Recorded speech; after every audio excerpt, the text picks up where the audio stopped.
English is, of course, in whatever way you look at it, the dominant language in the world. And that is not only because of technological dominance, that's also because of the very successful colonial past, whatever your take on that is. It's also because of very dominant American culture through Hollywood. It's because of American military power, economic power after the Second World War, etc., etc.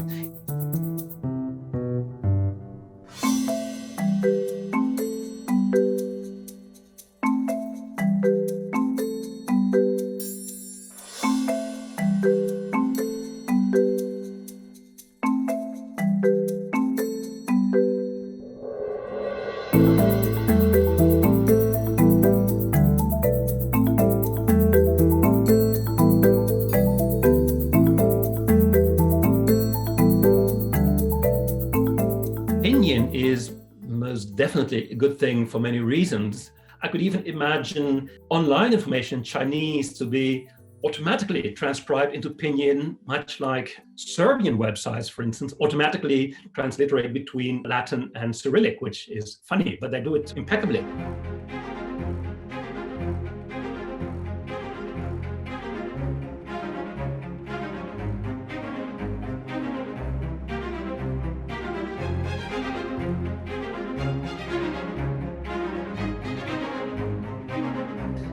I remember interviewing a guy from Google whose team and himself had worked very hard producing dozens, I think, of Indian scripts to make tablets and computers and smartphones accessible to people and to stop them from having to write in English or perhaps Hindi. The monopoly has certainly been broken, and your and my impression that it's all Latin online may be a bit of a parochial view, because that's where we go.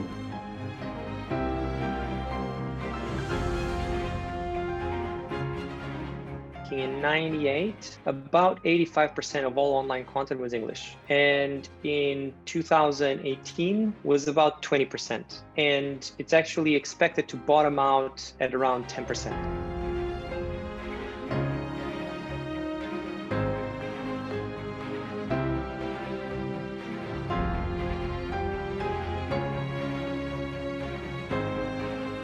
For organic reasons and historical reasons, it created the scaffolding where everything runs. Until about 3 years ago, I thought that would be kind of a permanent feature. And about 3 years ago, I was in China, and someone at the team said, we've realized that one of the difficulties our developers face is that because all of the infrastructure for coding is in English, they necessarily need to understand enough English to be able to work in the systems.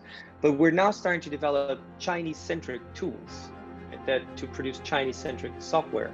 And the implications of something like that are incredible, because once you have the same kind of stacks and architectures built from the ground up in Chinese, the reverse would be true, where anyone that would want to use those would have to learn Chinese to be able to interact with it.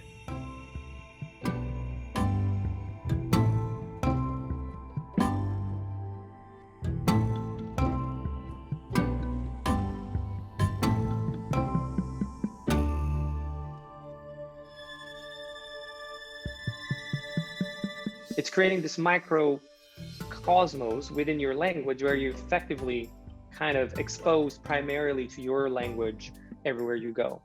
It's tied into what I see in terms of polarization of news, for example, and polarization of opinion, which is if you can consume all the news you can consume within a particular point of view, then you're not likely to want to go outside of that point of view. And the same happens to language. If you can consume everything you need within your language, then you're less incentivized to go outside of your language to search for the knowledge that you need.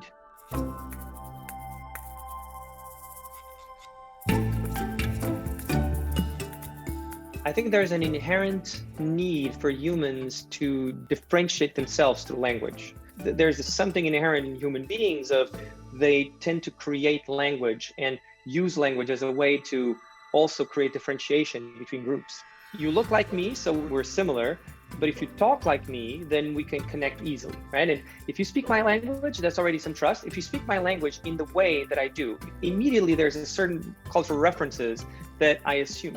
And we see that over and over with teenagers, for example. They tend to reinvent the language as a way to differentiate themselves from the previous generation.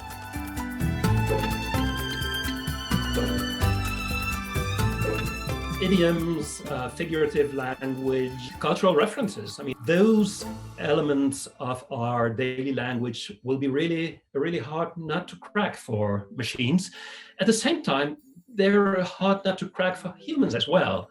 I've been hearing English for maybe 40 years now, and I regularly come across cultural references that I'm just not getting because I'm not British.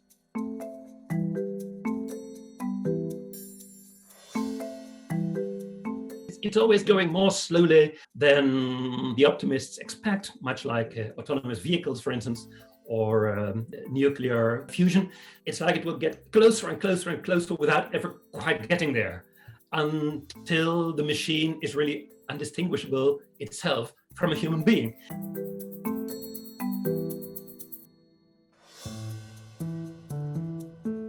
The software would have to wait until the end of one sentence, the sentence in one language, in order to translate it. Many of the verbs that come at the end in the German sentence come at the beginning in the English sentence. If you were a machine translator, you would have to wait until the end of the German sentence to even start translating the English one.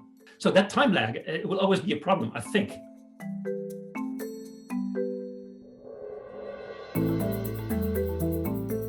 When I think about that, I always think about horse riding or chess.